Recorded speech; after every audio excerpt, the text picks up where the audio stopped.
அன்பானவர்களே, இன்று நாம் பார்க்க இருக்கிற பகுதி 1 யோவான் அதிகாரம் 5. The epistle of John, first John chapter 5. கண்களை மூடி ஜெபிக்கலாம். எங்களை அதிகமாய் நேசிக்கிற எங்கள் அன்பின் பரம தகப்பனே, அப்பா, இந்த உலகத்தில் ஆண்டவரே, நீர் எங்களுக்கு துணையாக நிற்பதற்காக ஸ்தோத்திரம். என்றுமே எங்களை நேசிக்கிறீர், நாங்களும் மற்றவர்களை நேசிக்க கற்றுக் கொடுக்கிறீர். திரும்ப திரும்ப அதையே கற்றுக் கொடுக்கிறீர். ஆண்டவரே, உம்மை நன்றியோடு நாங்கள் ஸ்தோத்திரிக்கிறோம். இப்பொழுது இந்த 5வது அதிகாரத்தை தியானம் செய்யும்போது பரிசுத்தவானாகிய யோவான், ஆண்டவரே, அவர் என்ன எண்ணத்தோடு எழுதினார் என்பதை அவருடைய சூழ்நிலையிலிருந்து அறிந்து கொள்ள எங்களுக்கு கிருபை செய்யுங்க. இயேசு கிறிஸ்துவின் மூலமே, ஆமேன். 1 யோவான் எழுதின, பரிசுத்தவானாகிய யோவான் எழுதின நிருபம், 1வது நிருபம், 1 யோவான் அதிகாரம் 5. நாம் ஏற்கனவே இந்த அதிகாரத்தின் துவக்கத்திலிருந்து நாம் திரும்ப பார்த்து வருவது, எதற்காக பரிசுத்தவானாகிய யோவான் இதை எழுதுகிறார் என்று பார்க்கும்போது, நாஸ்டிக்ஸ் என்ற ஒரு குழுவினர் இயேசு கிறிஸ்து மனிதனாக வரவில்லை, அவர் ஒரு ஆவியாகவே இருந்தார் என்ற ஒரு தவறான உபதேசத்தை 100க்கு 100 மனிதனாகவும் 100க்கு 100 தேவனாகவும் அவர் வந்ததை மறுதலித்து பேசி அநேக கூட்டம் எழும்பியது. எனவே நாம் ஏற்கனவே கடந்த முறையும் திரும்ப பார்த்தோம், பரிசுத்தவானாகிய யோவான் தான் அந்தி கிறிஸ்து என்ற இந்த வார்த்தையை இந்த 1வது நிருபத்திலேயே 4 முறை பயன்படுத்துகிறார் என்பதை பார்க்கிறோம். அந்தி கிறிஸ்து என்றால் யார் என்பதையும் நாம் பார்த்தோம். இப்பொழுது 5வது அதிகாரத்துக்கு வரும்போது அவர் அந்த அன்பை குறித்து, பிதாவோடு நமக்கு இருக்கிற அன்பு, பிதா நம்மீது வைத்திருக்கிற அன்பு, இயேசு கிறிஸ்துவின் மூலமாக நமக்கு சம்பாதித்து கொடுக்கப்பட்ட இந்த அன்பு மிக உன்னதமான அன்பு. இந்த பிதாவுக்கும் நமக்கும் இருக்கிற உறவு, அப்பா பிதாவே என்று கூப்பிடக்கூடியதான இந்த உறவு என்பதை மீண்டும் இந்த உறவை குறித்து பேசுகிறார். குறைந்தது ஒரு 14 முறை அவர் மீண்டும் சொல்லுவது, நமக்கும் தேவனுக்கும் இருக்கிற உறவு சாதாரண உறவு அல்ல. ஏதோ கடவுளிடத்தில் பல காரியங்களை கேட்டு பெற்றுக்கொள்ளுகிறோமே, அந்த உறவு மட்டுமல்ல, அது தேவனுக்கும் மேலான உறவாக ஒரு பிதாவுக்கும் அப்பாவுக்கும் பிள்ளைக்கும் இருக்கிற உறவு என்பதை மீண்டும் எடுத்து சொல்லுகிறார். இந்த துவக்கத்தில் நாம் பார்ப்போம் என்றால், இந்த 4 வசனங்களில் இதையே அவர் சொல்லுவார். இந்த 4 வசனங்களில் நம்ம பார்க்கும்போது, இயேசு தான் மேசியா என்று நம்புவோர். திரும்பி ஏன் இந்த வார்த்தையை சொல்கிறார்னா, நமக்கு தெரியும், 1வது அதிகாரத்தில் முதல்ல அவர் வசனங்களில் சொல்லுவது, இந்த நாஸ்டிசிசம், தேவன் மனிதனாக வரவில்லை என்று தவறாக உபதேசித்தவர்களுக்கு எழுதும்போது, முதல் அதிகாரத்திலேயே நான் ஏற்கனவே உங்களுக்கு சொல்லியிருக்கிறேன், மீண்டும் நினைவுபடுத்துகிறேன்.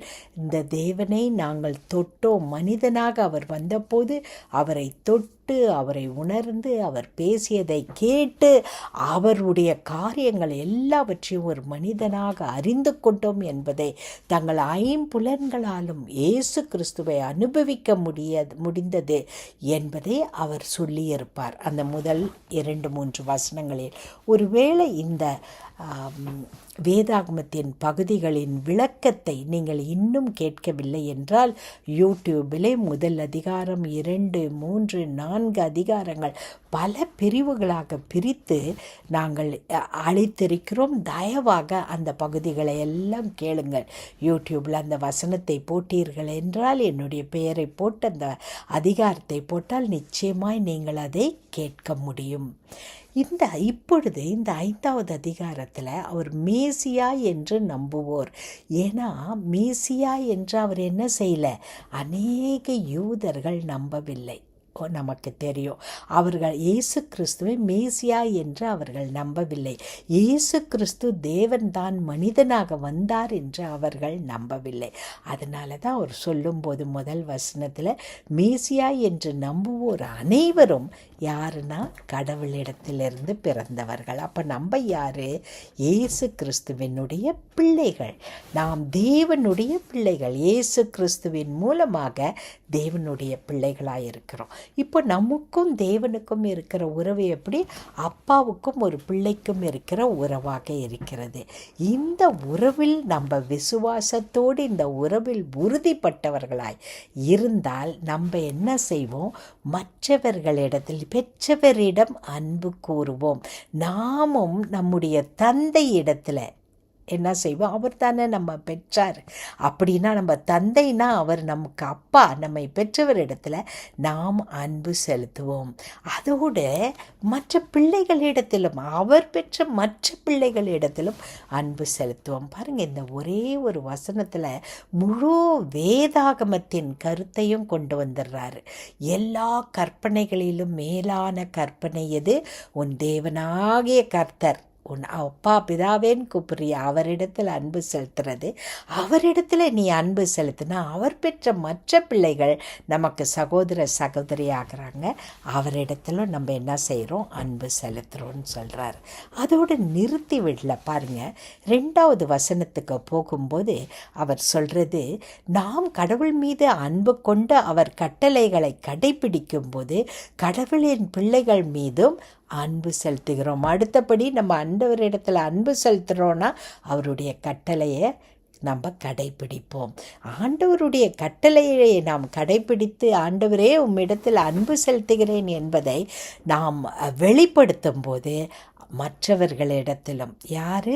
கடவுளின் பிள்ளைகள், நம்முடைய இன்னும் விசுவாசிகள், அவரை மேசியாவாக நம்புகிறவர்களிடத்திலும் நம்ம என்ன செய்வோம்? அன்பு கூறுவோம்.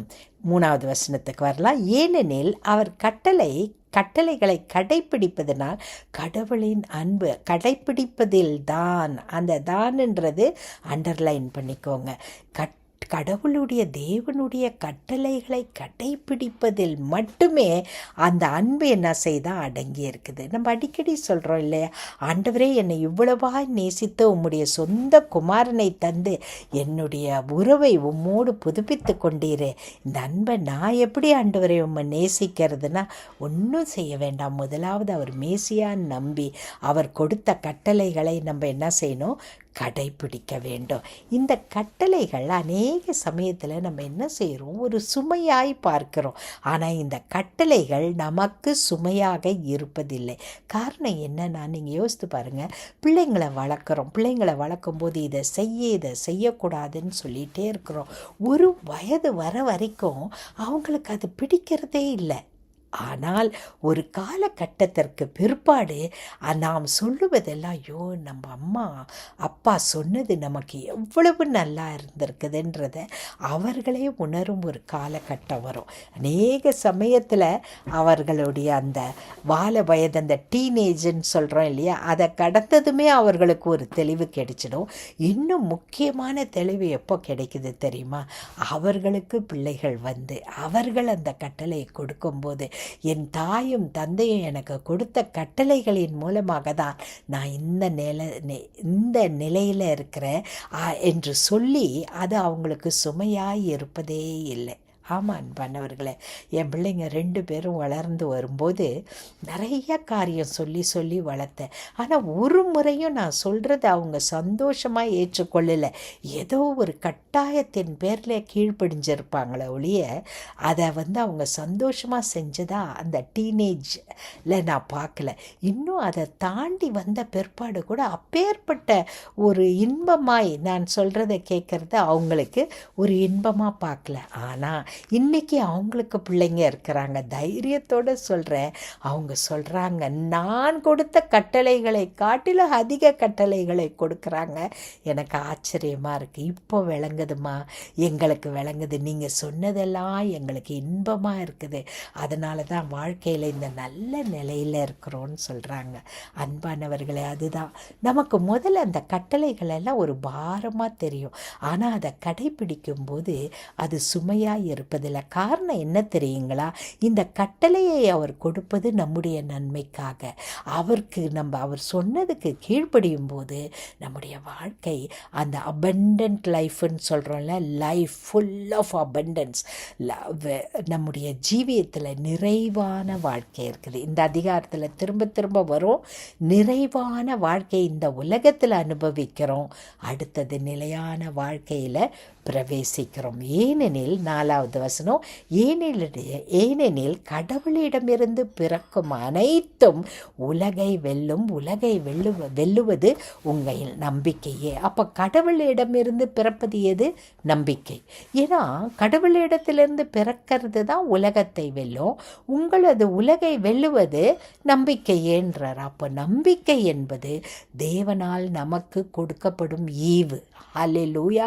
ஆண்டவரே, எனக்கு நம்பிக்கை இல்லையேன்னு சொல்லாதீங்க. He has already imputed faith in you. விசுவாசத்தை, நம்பிக்கையை நம்ம உள்ளத்தில் வச்சிருக்கிறாரு. ஏன் இந்த விசுவாசம், ஏன் இந்த நம்பிக்கை குறையுதுன்னா, நிறைய இந்த தீய உலகத்தில் இருக்கிறோம். விழுந்து போன உலகத்தில் பல காரியங்களை பார்க்குறோம். ஐயோ, இப்படியெல்லாம் நடக்குதேன்னு பார்க்க நம்முடைய நம்பிக்கை என்ன செய்து குறைந்து கொண்டே வருகிறது. ஆனால் நம்பிக்கை ஒவ்வொருவருக்கும் அவர்களது உள்ளத்தில் தேவனால், கடவுளால் கொடுக்கப்பட்டிருக்குது. அதனால் நம்பிக்கையே இல்லையேன்னு சொல்லாதீங்க. ஆண்டவர் நம்பிக்கையை கொடுத்திருக்கிறார். ஆனால் அந்த நம்பிக்கை என்ன செய்து உலக காரியங்களை பார்க்கும்போது உலகத்தில் அழித்து கொண்டே இருக்கிறது. ஏன்னா பிசாசானவன் என்ன செய்கிறான்? அழிக்க வருகிறான், கொல்ல வருகிறான், பொய் பேசுகிறவன். இதெல்லாம் நம்ம பார்க்குறோம். அப்போ உலகத்தை நான் வெல்ல வேண்டும் என்றால் தேவன் எனக்கு கொடுத்திருக்கிற நம்பிக்கையை நான் என்ன செய்யணும்? புதுப்பிக்க வேண்டும். எப்படி புதுப்பிக்க முடியும்? அது அப்படியே மழுங்கி போயிட்டே இருக்கும். அந்த நம்பிக்கை ஆக்டிவேட் பண்ணணும், அதை செயல்படுத்தி கொண்டே இருக்க வேண்டும். எப்படி செயல்படுத்துவோம்? வசனத்தை கேட்பதின் மூலமாக. வசனம், தேவன் சொல்லுகிற வார்த்தையை கேட்க கேட்க கேட்க நம்முடைய விசுவாசம், ஏன்னா ஏற்கனவே அந்த விசுவாசம் கொடுக்கப்பட்டிருக்கிறது, அது வளர்ச்சி அடையும். எனவே எனக்கு விசுவாசம் இல்லையே ஆண்டவரேன்னு நினைக்காதீங்க. நம்ம ஒவ்வொருவருக்கும் தேவன் என்ன சொல்லியிருக்கிறார்? விசுவாசத்தை, நம்பிக்கையை கொடுத்திருக்கிறார். இந்த நம்பிக்கை என்ன செய்யுமா?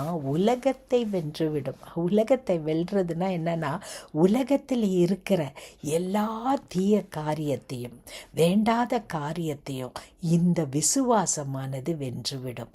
அதனால் தைரியத்தோடு இருங்க. ஆண்டவர் எனக்கு விசுவாசத்தை கொடுத்திருக்கிறார்.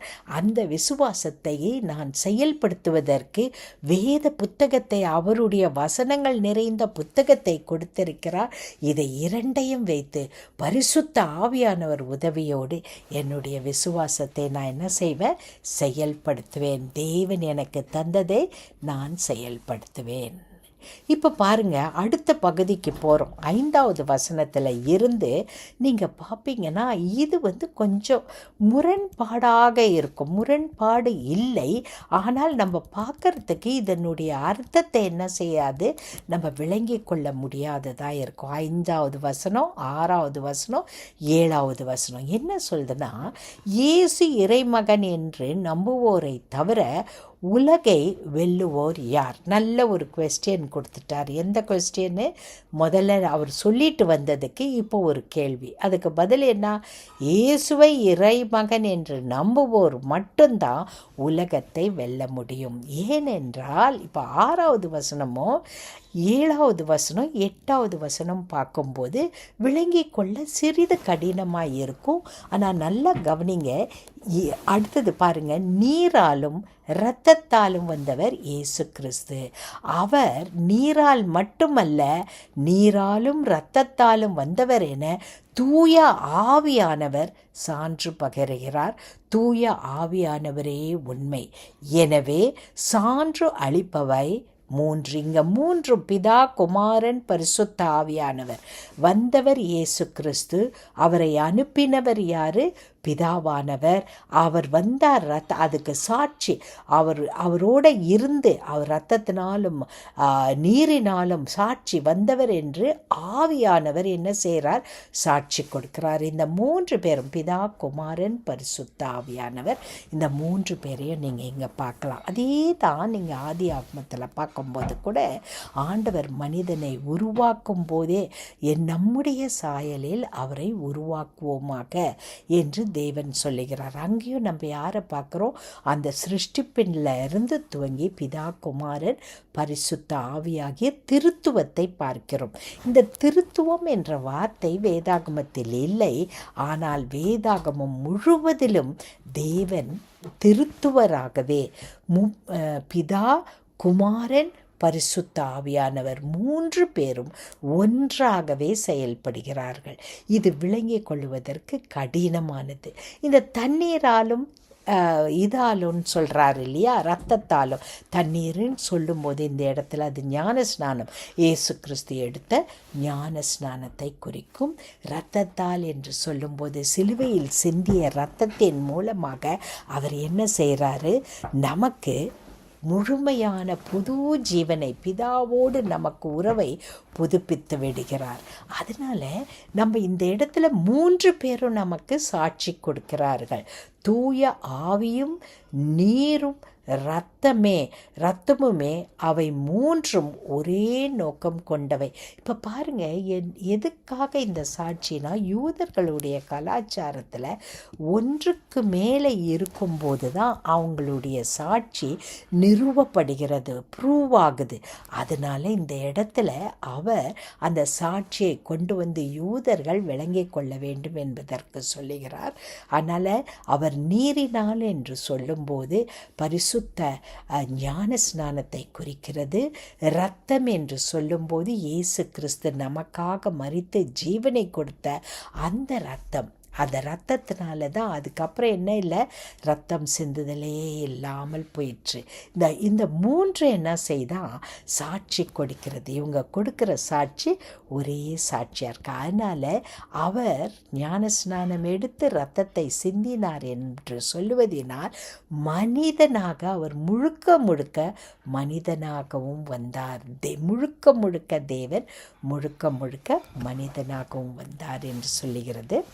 அடுத்தது நம்ம 9வது வசனத்துக்கு வரும்போது, மனிதர் தரும் சான்றை நாம் ஏற்றுக்கொள்ளுகிறோமே. இங்கே பார்த்தீங்களா? ஏன்னா யூதர்கள் மனிதர் சாட்சி கொடுக்கும்போது ஒன்றுக்கு மேல், அதுவும் 3 பேர் சாட்சி ஒன்றை கொடுத்துட்டாங்கன்னா ஏற்றுக்கொள்கிறோமே. அப்போ கடவுள் தரும் சான்று அதை விட மேலானதாக இருக்கிறதே. யாருக்கு சான்று கொடுக்கிறார்? தன் மகனுக்கு சான்று பகிர்கிறார். சான்று பகிர்கிறவர் ஒருவர் அல்ல, பிதா, குமாரன், பரிசுத்த ஆவியானவர் கொடுக்கிறார்ன்றதை இவர் சொல்லி, இயேசு கிறிஸ்து மனிதனாக வந்ததை, அவர் வந்து நிறைவேற்றினதை, நீரினாலும் ஞான ஸ்நானத்தினாலும் இரத்தத்தினாலும் அவர் மரணத்தினாலும் இவர் பரிசுத்த ஆவியானவர் கொடுக்கிற சாட்சியை நமக்கு ஞாபகப்படுத்துகிறார். இப்போ 10வது வசனத்துக்கு வரும்போது, இறைமகன் மீது நம்பிக்கை கொண்டோர் இச்சான்றை தம் முன் கொண்டிருக்கிறார்கள். ஆனால் கடவுளின் மீது நம்பிக்கை கொள்ளாதோர் அவரை பொய்யராக்குகின்றனர். ஆண்டவர் பொய்யர் இல்லை. மனுஷன் என்ன செய்கிறான்? நம்பிக்கை இல்லாததினால அவரை பொய்யராக்குகின்றார்கள். ஏனெனில் தம் மகனை குறித்த அவர் அளித்த சான்றை அவர்கள் நம்பவில்லை. நீங்கள் ஆண்டவர் கொடுத்த சாட்சி, பிதா, குமாரன், பரிசுத்த ஆவியானவர் கொடுத்த சாட்சியை நம்பலைன்னா நம்ம என்ன செய்கிறோம்? ஆண்டவரையே பொய்யராக்கி விடுகிறோம். அடுத்தது பாருங்கள் 11 கடவுள் நமக்கு நிலை வாழ்வை அடைத்திருக்கிறார். நான் சொன்னேன் இல்லையா, முதல் தொடக்கத்திலேயே நிறை வாழ்வை நம்ம பெற்றுக்கொண்டு இருக்கிறோம்.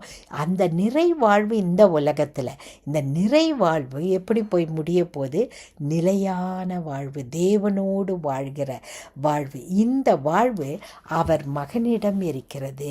இதுவே அச்சான்று. இயேசு கிறிஸ்துவின் இடத்துல இந்த நிலை வாழ்வு இருக்குது. ஏன்னா அவர் மனிதனாக வந்தார், மரித்தார், உயிரோடு எழுந்து பரலோகத்துக்கு எடுத்து கொள்ளப்பட்டார்.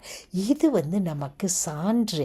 நாமும் மரித்தாலும் உயிரோடு எழுந்து பரலோகத்துக்கு எடுத்து கொள்ளப்பட்டு பிதாவிடத்தில் இயேசு கிறிஸ்து எப்படி வாழ்கிறாரோ அதுபோல நித்தியமாய் பிதாவோடு நாம் வாழ்வோம். இறைமகனை கொண்டோர் வாழ்வை கொண்டுள்ளனர், அவரை கொண்டிராதோர் வாழ்வை கொடவில்லை. இது மிக மிக அருமையான வசனமா.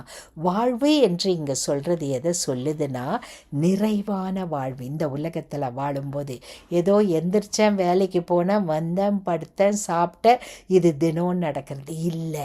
இது ஏன் செய்யும்போது ஒரு நோக்கத்தோடு, தேவன் எந்த நோக்கத்தோடு என்னை அழைத்தாரோ அந்த நோக்கத்தோடு செய்து ஒரு வெற்றியை காணுகிறேன், வெற்றியோடு ஜீவிக்கிறேன், சமாதானத்தோடு இருக்கிறேன், சந்தோஷத்தோடு இருக்கிறேன்.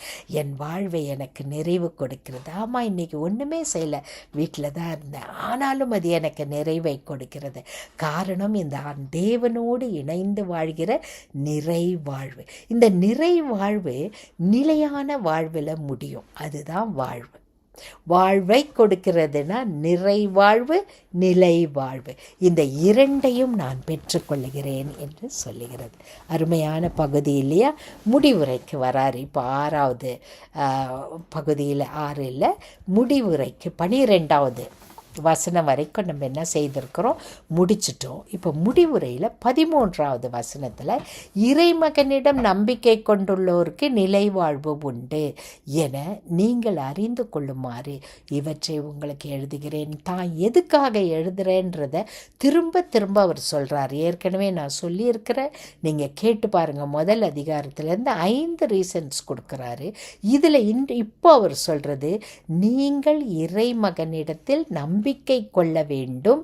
அப்படி கொள்ளுகிற நம்பிக்கையின் மூலமாக நிறைவான வாழ்க்கை இந்த உலகத்தில் இருக்கும். அதே நம்பிக்கை உங்களை நிலையான வாழ்வுக்கு வழி நடத்தும்.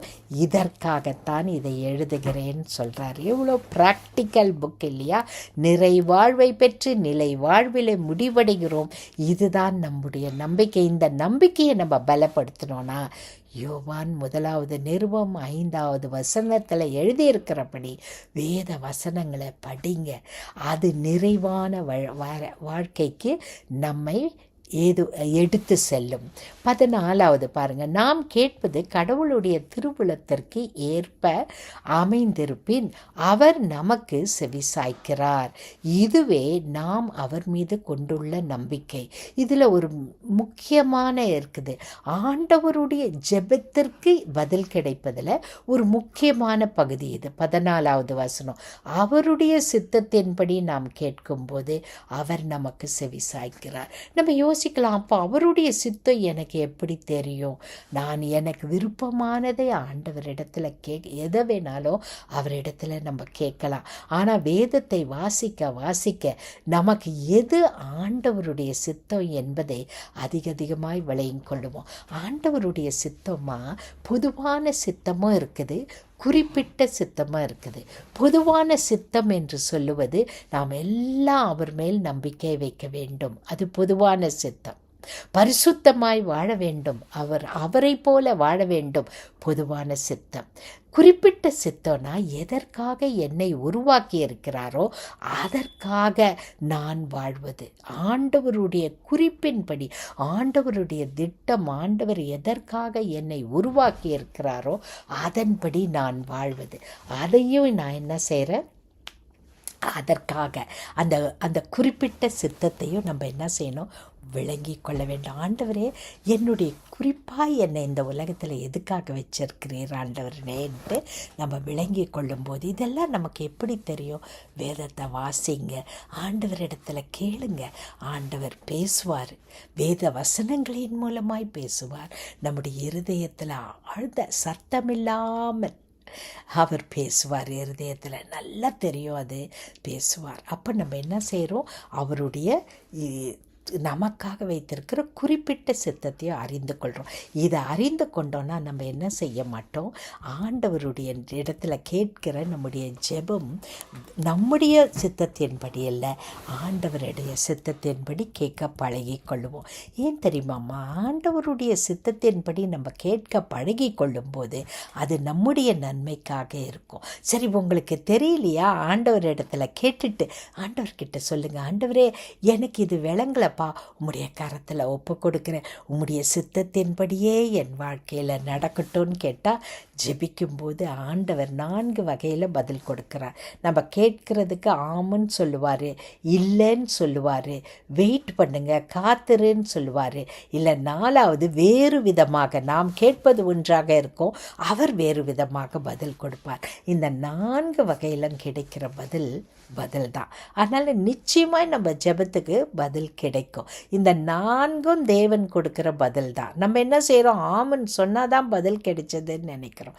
இல்லை, யோசித்து பாருங்கள். ஆண்டவரே, உம்முடைய சித்தத்தின்படி நான் கேட்குறேன், என் ஜெபத்துக்கு நிச்சயம் பதில் உண்டு. இப்போ அடுத்த பகுதி பாருங்கள். இந்த 16வது வசனம் திரும்பி ஒரு கடினமான பகுதி. பாவம் செய்வோர் சாவுக்குரிய பாவம் செய்யவில்லை அப்படின்றாரு. அப்புறம் திருப்பி அவர்களுக்காக கடவுளிடம் வேண்டுதல் செய்ய வேண்டும், கடவுளும் அவர்களுக்கு வாழ்வு அருளுவர், சாவுக்குரிய பாவமும் உண்டு, பாவத்தை செய்தவருக்காக வேண்டுதல் செய்ய வேண்டும் என நான் சொல்லவில்லை. 2 விதமான பாவத்தை இந்த இடத்துல சொல்கிறாரு. சாவுக்கு ஏதுவான பாவம், சாவுக்கு ஏதுவில்லாத பாவம். இப்போ சாவுக்கு ஏதுவான பாவம் எது? நாம் தெரிஞ்சும் திரும்ப அதை செய்கிறோம் இல்லையா, அது சாவுக்கு ஏதுவான பாவம். விசுவாசம் இல்லாமல் செய்கிறோம் இல்லையா, அதுவும் சாவுக்கு ஏதுவான பாவம். நல்லா கவனிங்க, வாயில் விசுவாசம் இல்லாமல் வார்த்தையை விட்டுடாதீங்க. சாவுக்கு ஏதுவான பாவம், அதுக்காக நம்ம மன்னிப்பு கேட்கணும். சாவுக்கு ஏதுவில்லாத பாவம் என்று சொல்லும்போது நம்ம அதுக்காக மன்னிப்பு கிடைக்கும். ஆனால் நம்ம என்ன செய்கிறோம், அறியாமையில் சில பாவத்தை செஞ்சிடறோம் இல்லையா, அந்த பாவங்களுக்கும் தேவன் மன்னிப்பு கொடுக்கிறார். இப்போ இந்த இடத்துல நமக்கு சாவுக்கு ஏதுவான பாவம்னா என்ன, சாவுக்கு ஏதுவில்லாத பாவம்னா என்னன்னு தலை குழம்புதுன்னா இது கொஞ்சம் கடினமான பகுதி. விசுவாசம் இல்லாமல் வருகிறது எல்லாமே பாவம். அதனால ஆண்டவர் இடத்துல கேட்கலாம், ஆண்டவரே விசுவாசம் இல்லாமல் எனக்கு எதுவும் வேண்டாம் கர்த்தாவே அப்படின்னு கேட்கலாம். அதனால இந்த 16வது வசனத்தை நீங்கள் திரும்ப படிக்கலாம். படிக்கும்போது நமக்கு ஆண்டவர் தெளிவை கொடுப்பார். இச்செயல் அனைத்துமே பாவம், ஆனால் எல்லாம் பாவமே சாவுக்குரியதல்ல. நீ என்ன செஞ்சாலும், விசுவாசமில்லை எதை செய்தாலும் அது பாவம்தான். ஆனால் எல்லா பாவமும் என்ன செய்யாதான், சாவுக்குரியது அல்ல அப்படின்னு சொல்கிறாரு. கடவுளிடத்தில் பிறந்தோர் பாவம் செய்வதில்லை என்பதை நமக்கு தெரியும். ஏனெனில் கடவுளிடத்தில் பிறந்தவர்களை அவர் பாதுகாக்கிறார், தீயோன் அவரை தீண்டுவதில்லை. இது முக்கியமான வசனம். அடுத்ததாம்மா, ஆண்டவரிடத்தில் பிறந்தால் பாவம் செய்ய மாட்டோன்னு சொல்கிறாரு. நான் பாவம் செஞ்சிடுறேனே, அப்போ நான் ஆண்டவர்கிட்ட பிறக்கலையான்னு சந்தேகம் வந்ததுன்னா நல்லா கவனிங்க. ஆண்டவரிடத்தில் பிறந்தோர் they will not continue in sin. கிரேக்க பாஷையிலிருந்து நீங்கள் மூல கருத்தை எடுத்தீங்கன்னா பாவத்திலேயே உழன்று கொண்டே இருக்க மாட்டார்கள். இதை ஏற்கனவே நம்ம பல பகுதியில் இதே நிருபத்தில் பார்த்துருக்குறோம்.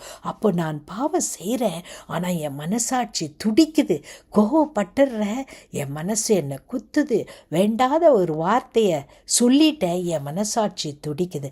ஆண்டவர் இடத்துல போய் நான் என்ன செய்கிறேன், உடனடியாக இங்கே மன்னிப்பை கேட்டுட்டு அந்த பாவத்திலிருந்து விடுதலை பெற்றுக்கொள்ள பரிசுத்த ஆவியானவரின் உதவியை நாடுகிறேன். அதனால தான் இந்த இடத்துல பாவத்தில் நிலைத்து நிற்பதில்லை என்பதை நம்ம விளங்கிக்கணும். 19 பாருங்க, நாம் கடவுளிடம் சார்ந்தவர்கள், ஆனால் உலகத்து அனைத்தும் தீயோனின் பிடியில் இருக்கிறது.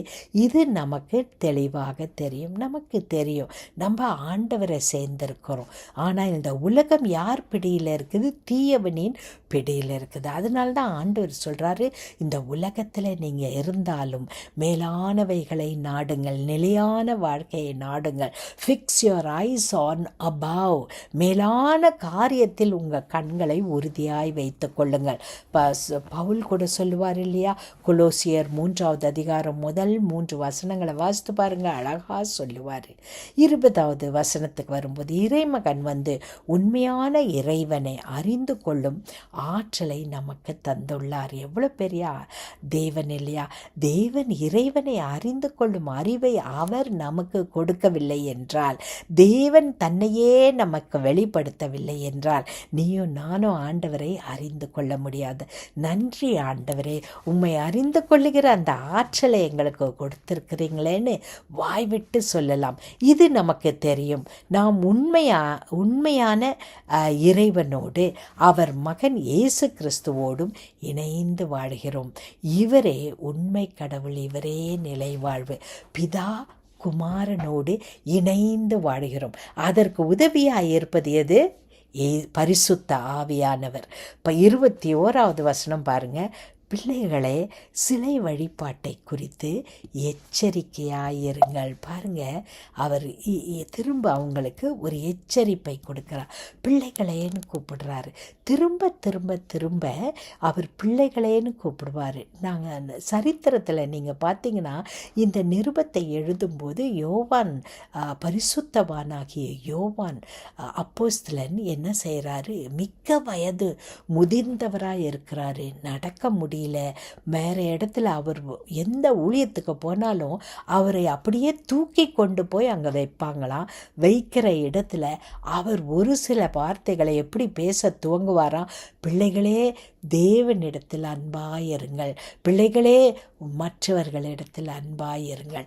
இதை மட்டும்தான் அவருடைய மெசேஜில் திரும்ப திரும்ப சொன்னாராம். அதையே பாருங்கள், கடைசியில் நீங்கள் பார்ப்பீங்க, திரும்ப திரும்ப அவர் பிள்ளைகளேன்னு நம்மளை கூப்பிடுவார், சிறு பிள்ளைகளேன்னு கூப்பிடுவார். வயது முதிர்ந்தவராக இயேசு கிறிஸ்துவை கண்ணார கண்டு கையில் தொட்டு காதார அவர் வார்த்தையை கேட்டவர், முழு மனிதனாக இயேசு கிறிஸ்து வந்தார் என்பதை, மேசியாவாக வந்தார் என்பதை யூத மக்கள் ஏற்றுக்கொள்ள வேண்டும் என்பதற்காக திரும்ப திரும்ப இதை என்ன செய்கிறாரு? இந்த நாஸ்டிசிசம்க்கு விரோதமாக இவர் எழுதி, மக்கள் என்ன செஞ்சிடாதீங்க, சிலை வழிபாட்டிற்குள்ளே போயிடாதீங்க, சிலை வைக்க முடியாது.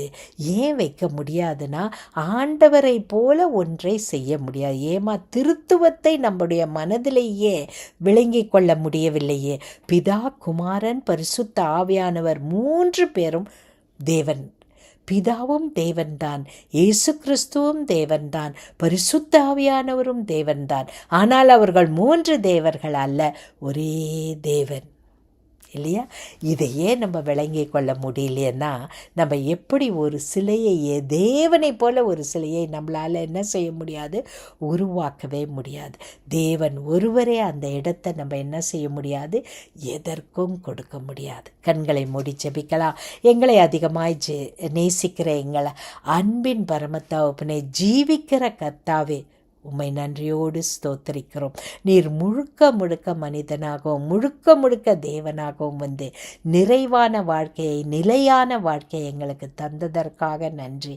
அப்பா, நாங்கள் இந்த அதிகாரத்தில் திரும்ப திரும்ப படித்தது போல உம்முடைய கட்டளைகள் எங்களுக்கு பாரம் இல்லப்பா, எங்களுக்காகவே அந்த கட்டளைகளை கொடுத்திருக்கிறீர்.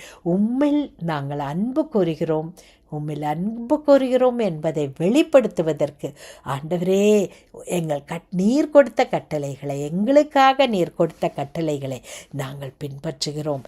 அதே போல ஆண்டவரே, நாங்கள் மற்றவர்களையும் நீர் எங்களை நேசித்தது போல நாங்கள் மற்றவர்களை நேசிக்கிறோம். தர்மையான புத்தகத்துக்காய் ஸ்தோத்திரம். நீர் மேசியாவாக இந்த உலகத்தில் வந்தீர் என்பதை நம்புவதற்காக எழுதின இந்த புத்தகத்தின் மூலம் எங்கள் விசுவாசம், நீர் எங்களுக்கு கொடுத்திருக்கிற விசுவாசத்தை பலப்படுத்தி செயல்படுத்துகிறோம். இயேசு கிறிஸ்துவின் வல்லமை உள்ள நாமத்திலே ஆமேன்.